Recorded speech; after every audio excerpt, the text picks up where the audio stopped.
안녕하세요. 오늘은 닭이 6월 관리법에 대한 이야기를 해볼까 합니다. 벌써 여름을 생각해야 되는 그런 계절이 왔습니다. 그러나 지금 닭이들 얼굴을 보고 있으면 아직까지는 성장을 하고 있구나를 느낄 수 있는데요. 그러나 6월부터는 좀 관리를 하셔야 됩니다. 6월부터는 그동안 키웠던 방법으로 키우다 보면 문제가 생기는 경우가 종종 발생할 수 있기 때문에 오늘 알려드리는 그런 부분을 약간 참조를 하셔가지고 내 환경에 맞게 어느 정도 조절을 해서 키운다 그러면 안전하게 여름을 보낼 수 있을 겁니다. 이 전체적으로 지금 보시면 아시겠지만 6월부터는 이 두들레아 같은 경우는 물 조절을 좀 해야 하는 그런 계절입니다.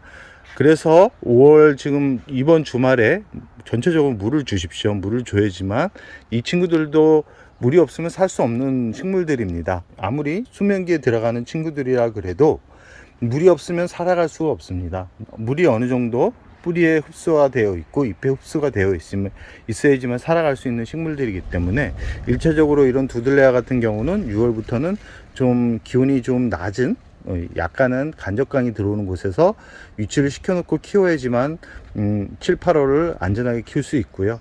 이 물을 너무 빨리 굶겨버리면 잠에서 깨기가 쉽지 않습니다. 그래서 최대한 잠에 들어가는 시기를 늦춰줘야 되는데요. 그런 시기가 6월 중순 이후부터라고 생각을 하시면 됩니다. 그 이후부터 이 두들레아 같은 경우는 물을 조금씩 줄여가면서 한 달에 한 번 정도 꿀로 물을 주면서 키우면 9월 한 중순 정도면 수면에서 깨면서 또 성장을 하는 그런 친구들이기 때문에 지금 잎이 많이 말라가는 부분들도 있을 겁니다. 특히 이게 에듈리스나 아니면 잎이 이렇게 얇은 그런 친구들 같은 경우는 벌써 이렇게 수분이 잎이 많이 말라가고 있는데 이건 정상적인 부분이기 때문에 너무 스트레스를 받지 않는 게 좋다라는 말씀을 드리고 싶고요. 그리고 다른 일반 국민이 같은 경우는 아직까지는 물을 굶기면 안 된다 라는 말씀을 드리고 싶습니다. 그리고 이 물을 줄 때는 이 줄기 주변으로 꼭 주라는 말씀을 드리고 싶고, 이 환기가 안 되다 보니까 깍지벌레나 응애가 생기기 시작하고 있습니다.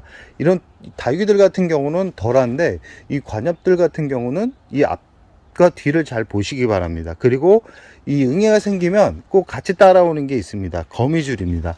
이 거미줄처럼 이렇게 하얀색 부분이 생기는데 그럴 때는 이 앞뒤를 잘 확인하시고 약을 주셔야 됩니다. 약을 뿌려주거나 씻어야 되는데 심하게 응애가 왔을 때는 그 줄기를 잘라서 제거를 해주는 게 좋고요.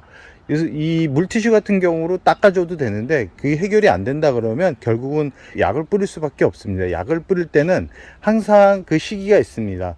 이렇게 햇살이 아주 강한 때 약을 쳐주게 되면 화상을 입습니다.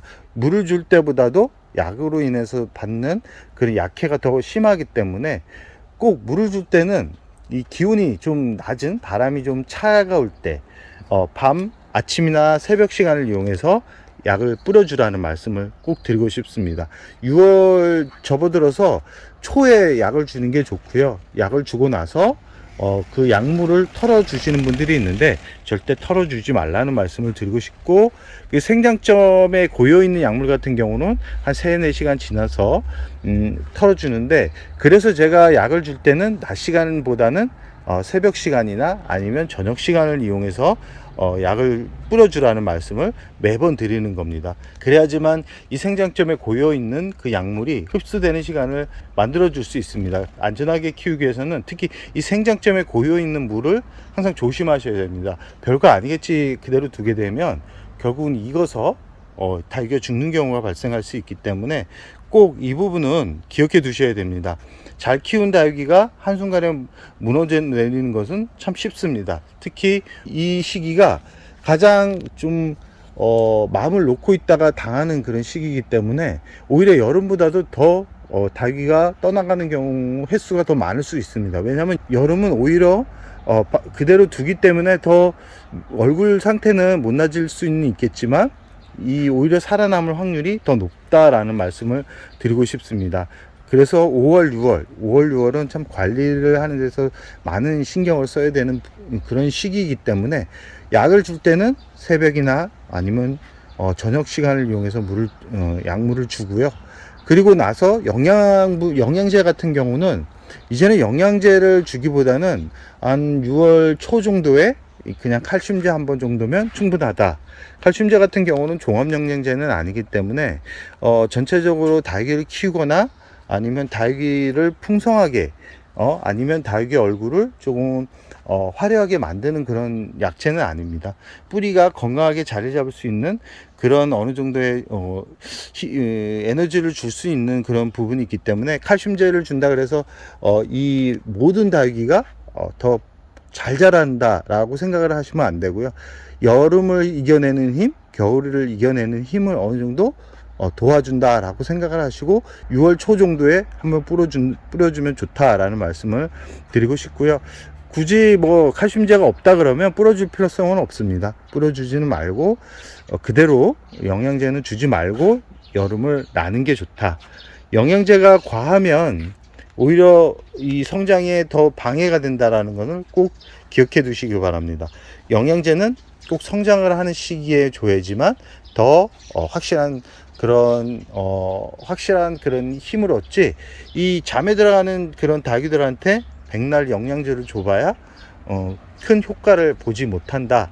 그러니까 오히려 그때 물을 그냥 주는 게 오히려 더 풍성하게 자랄 수 있는 그런 힘을 만들어주는 그런 부분이 될 수 있다라는 것을 꼭 기억해 두시기 바랍니다. 그리고 6월에 꼭 해야 되는 게 뭐냐면 자리 배치를 꼭 해주시기 바랍니다. 이 더위에 약한 다육이들 같은 경우는 지금부터 잎이 많이 떨어지기 시작할 겁니다. 그런 다육이들을 그 자리에 그대로 두게 되면 어떻게 될까요? 줄기는 버티지 못하고 무너져 내립니다. 무너져 내리면 다시는 회복하는 시간을 돌릴 수가 없습니다. 그렇기 때문에 이 힘들어하는 다육이들은 햇빛이 약한 그런 곳으로 옮겨가지고 이 여름을 나게 하는 게 아주 중요하다. 특히 거리대 같은 경우는 해의 위치가 고정되어 있기 때문에 잘 확인하시기 바랍니다. 잎이 많이 떨어지기 시작한 다육이들이 있다면 그 다육이는 좀 간접광에 노출을 시키면서 성장을 시키라는 말씀을 꼭 드리고 싶습니다. 마지막으로 6월은 관리를 6월 중순까지만 하시기 바랍니다. 그 이후부터는 이제는 다육이들의 전체적으로 수면기에 들어가게 만들어 주는 게 좋고요. 물 주는 양도 반의 반으로 줄이고 7월부터는 한 달에 한 번 정도면 충분하다. 물을 줄 때는 열대야 때는 물을 주면 안 되고요. 이 7월부터는 정말 물을 웬만하면 저 같은 경우는 저녁 시간을 이용해서 주는데 물의 양은 그렇게 많이 주지는 않습니다. 한 소주잔 2잔 정도면 충분하다. 그렇지만 이 6월 같은 경우는 참 어떻게 보면 좀 방심을 할 수 있는 계절입니다. 생각보다 덥지 않은 시기도 있을 거고 더운 시기도 있다 보니까 이 물 주는 그런 시기를 잘 놓쳐가지고 문제가 생기는 경우가 있는데, 물을 주고 나서 다육이들 얼굴 상태를 꼭 확인하시기 바랍니다. 이렇게 만져서 단단한지 아니면 색이 화려하지 않은지를 꼭 확인하시기 바랍니다. 그리고 참 이런 에듈리스나 참 이런 코노 같은 경우는 이렇게 노란색 잎으로 이렇게 변해가는데 이게 정상적인 부분입니다. 여기서 이 탈피를 하게 되면 새 잎이 나오면서 다시 녹색빛으로 변해가는데, 지금 이 상태 같은 경우는 물을 주면 안 되고요. 여기서 좀 더 이 오렌지빛으로 물이 더 들어갈 때까지 기다렸다가 물을 줘야지만 물음병이 오지 않습니다. 이 코노 같은 경우는 물 주는 시기에 참 애매한데요.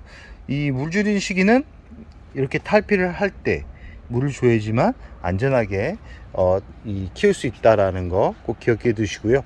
6월은 영양제 주지 말기, 물은 6월 초까지 주기, 분갈이 절대 하지 말기. 특히 두들레아 같은 경우는 뿌리 없는 두들레아는 절대 구입하지 말기. 특히 이렇게 방울복랑금 같은 경우도 이제는 뿌리가 없거나 분갈이가 된 지 얼마 안 된 그런 화분은 들고 오지 말기. 특히 희귀식물 이 방울복랑금 같은 경우는 여름에 참 많이 떨어지는 부분이 있기 때문에 이런 희귀식물들 같은 경우는 웬만하면 가을에 구입하는 게 좋고요. 지금 방울복랑금 꽃대가 이렇게 나오고 있는 게 보이시죠? 이런 꽃대는 빨리 제거를 해줘야 새순이 또 빠르게 올라온다 라는 말씀을 드리고 싶습니다. 이 이런 방울복랑금 같은 경우는 생장점에서 꽃대가 올라오는데 이거 오래 두게 되면 새순이 올라오는 시기가 늦어지고 여름을 버티기가 쉽지 않기 때문에 빠르게 제거를 해주라는 말씀을 드리고 싶습니다. 참 다육이 키우는 게 더 힘들어지고 있습니다. 그렇지만 이 다육이들도 이 환경에 적응하는 힘이 아주 강하기 때문에 올해도 또 잘 넘길 거라는 생각을 해보고요. 집에서 키우시는 분들 같은 경우는 선풍기로 이렇게 회전을 시켜 주시기 바랍니다. 이 너무 가까이에 두면 오히려 독이 될 수 있기 때문에 멀리서 공기의 흐름만 바꿔준다라고 생각을 하시고 이 베란다 문은 항상 열어서 환기를 시켜주라는 말씀을 드리면서 오늘의 영상을 여기서 마무리할까 합니다.